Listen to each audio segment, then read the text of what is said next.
Pagpalang araw sa bawat isa sa atin sa oras na ito. Nais kong ibahagi sa inyo ang apat na katotohanan na nakapaloob sa kabuuan ng Biblia, na kapag ito'y ating nalaman, kapag nakakita o nakahawak tayo ng Bible, yung apat na katotohanan ito ay nakapaloob ito sa kabuuan. Una, history. Dito natin makikita ang kasaysayan na paglikha ng Diyos sa lahat ng bagay, sa mga tao, at sa lahat ng nangyari. At ang pangalawa ay ang tinatawag na moral teaching.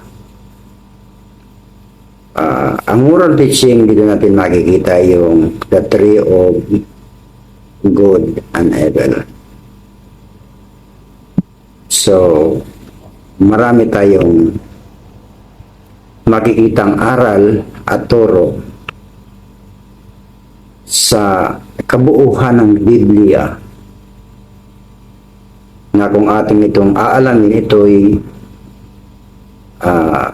makakabuti sa atin kapag kinuha natin ang mabuti.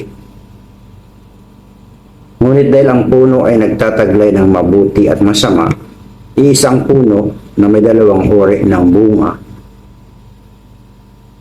kinakailangan natin na malaman ang Diyos na may akda at pinagmula ng buhay na nagbibigay buhay sa kanyang mga salita, na hanggang sa kasalukuyan meron tayo mahahawakan na kanyang mga salita.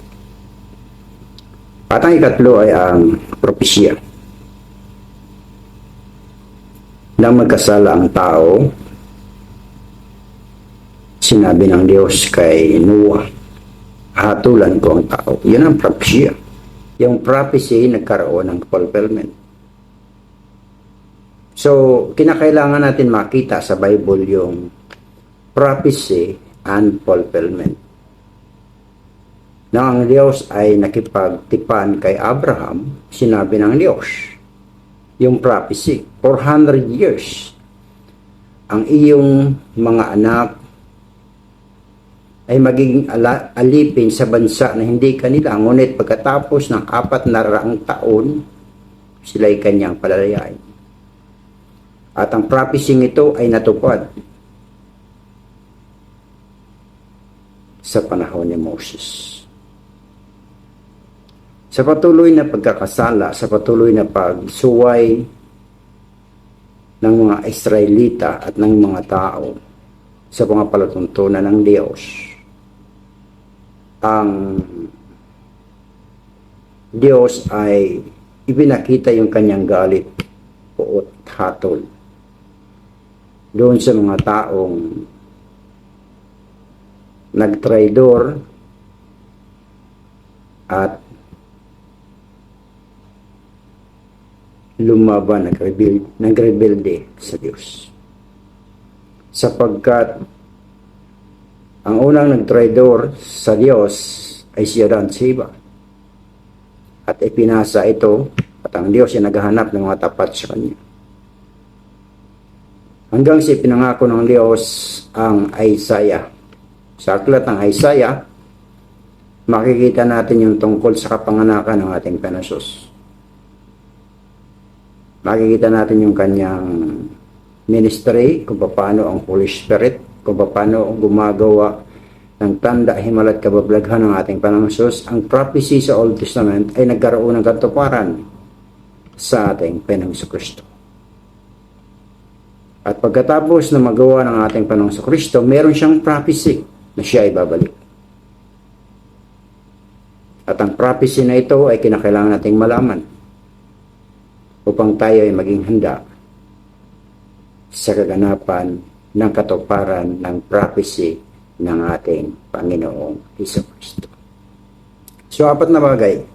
Una, history. Pangalawa is moral teaching. Pangatlo is prophecy. Pang-apat ay fulfillment. Yan ang apat na katotohanan na nakapaloob sa kabuuhan ng Bible. Kaibigan, nais mo bang malaman ang iba pang katotohanan tungkol sa Bible? Write down a comment at ipo-forward ko sa kanila na may kakayanan upang akayin ka, upang malaman mo kung ano ang history, malaman mo kung ano ang moral teaching, kung ano ang prophecy, at kung ano ang hinihintay nating fulfillment.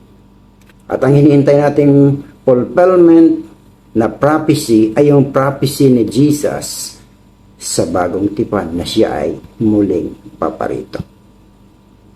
Gano'n na ba katagal ang prophecy na ito ni Jesus na siya ay muling babalik? Alam mo ba ito, kaibigan?